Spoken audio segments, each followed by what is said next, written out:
ကျုံကအခန်းထဲကိုဒေါသတကြီးဝင်လာပြီးချမ်းကအခုတလောအရန်မောက်မာနေတယ်လို့မထင်ဘူးလားတဲ့ကျိုးကဘာဖြစ်လို့လဲမီတော့ငါကသူ့စပင်း60ကိုတုံးနေတော့အဆောင်မှုကမြင်သွားလို့အသိခံလိုက်ရတာဘာမှမဟုတ်တာလေးကိုသူကငါ့ကိုပြန်ရောခိုင်းနေတယ်သူတလားလောက်တုံးထားပြီးသားပစ္စည်းကိုငါကဘာလို့မူရင်းစည်းအတိုင်းပြန်ရောပေးရမှာလဲကျိုးကလည်းဟုတ်တယ်နော်ချမ်းကလည်းနေတွက်ကတလို့ပဲတဲ့မာယာကလည်းဟုတ်တယ်ငါရင်တစ်ခေါက်ကချမ်းရဲ့ခေါင်းလျှော်ရည်တုံးကလည်းသူ့မျက်နှာကစူပုတ်နေတာပဲ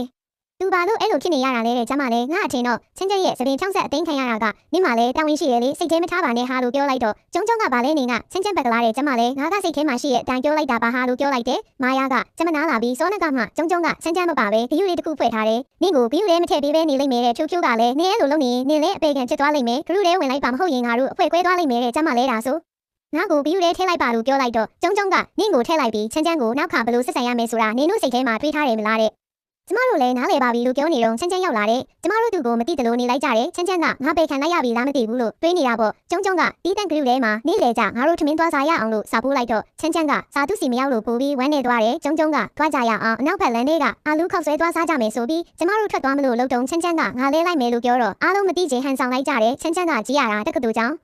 သူ့ဘဝကပြောစရာလည်းမကောင်းတော့ဘူးဆိုပြီးတွေးနေတယ်နောက်တနေ့စာကြည့်တိုင်းမှာကျုံကချမ်းရေငါနဲ့အတွက်နေရာဦးထားတယ်ဆိုပြီးထိုင်ခိုင်းလိုက်တယ်သူထိုင်လိုက်တော့ထိုင်ကုန်းအောက်မှာရေရီဆိုနေတာပေါ့ချမ်းကဘာလို့ရေရီရှိနေရလဲပြောတော့အားလုံးကရေနေကြတယ်ချမ်းကငိုပြီးနင်တို့ငါ့ကိုဘာလုပ်ကြတာလဲဟာလို့အော်လိုက်တော့နောက်ကကျောင်းသားတွေကတိတ်နေမဆူလို့မရဘူးလားတဲ့ကျမကလည်းချမ်းရေဒါကအများပြည်သူဆိုင်တဲ့နေရာနော်နေအိမ်မဟုတ်ဘူးတူပြောလို့ပြောလိုက်တော့သူထွက်သွားတယ်ကြုံကျုံနင်းလောက်တာမိုက်တယ်ဆိုပြီးပြောတယ်နောက်တနေ့မနေ့ရောက်တော့ကျုံကသွားကြရအောင်နဲ့ကျမလည်းချမ်းကမနိုးသေးဘူးမလားလို့ပြောလိုက်တယ်ဖြူနဲ့မာယာကလည်းသူ့ကိုခေါ်မနေနဲ့အမြင်သွားရအောင်ဒီတန်းချိန်ကအတန်းစစ်တာအရန်တင်းကျပ်တယ်ဆိုပြီးကျမတို့တိတ်လေးထွက်သွားကြတယ်အတန်းစစ်တော့ချမ်းကဘသူမနဲ့အစောကြီးငါနိုးဆက်ကိုပိတ်လိုက်တာလဲငါတန်းပြတ်သွားပြီဆိုပြီးမူနေပြန်တယ်ကျုံကချမ်းရေနင်းမျက်နာကငိုလုံးလိုဖောင်းနေပြီးအရန်တနာဖို့ကောင်းတာပဲရှင်းနာလိုက်တာလေကျမတို့လည်းမတိချင်ဟန်ဆောင်နေကြတယ်နောက်တနေ့ရောက်တော့ကျောင်းသားကောင်းဆောင်ကနောက်ဆုံးတော့ငါတို့အဆောင်မှာ9ယောက်အိတ်ခန်းကနေ4ယောက်အိတ်ခန်းဖြစ်သွားပြီလို့ပြောတယ်4ယောက်တခန်းကိုဟာကိုရွ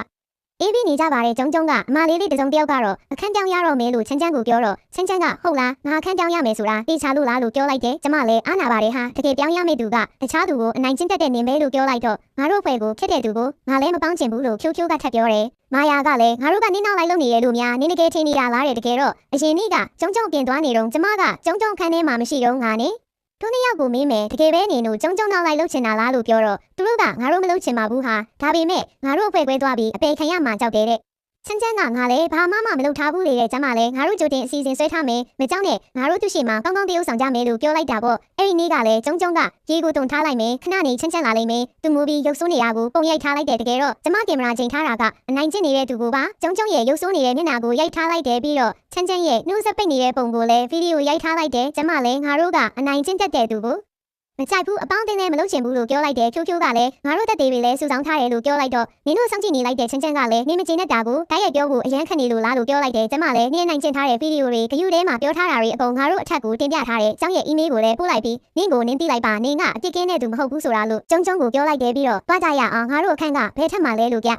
အော်ပြီးပြန်လိုက်ကြတာပေါ့တကယ်တော့အခန်းထဲမှာအတူတူနေတဲ့တငယ်ချင်းတွေဟာချစ်ခင်နဲ့ပျော်ပျော်ရွှင်ရွှင်နေဖို့လိုပါတယ်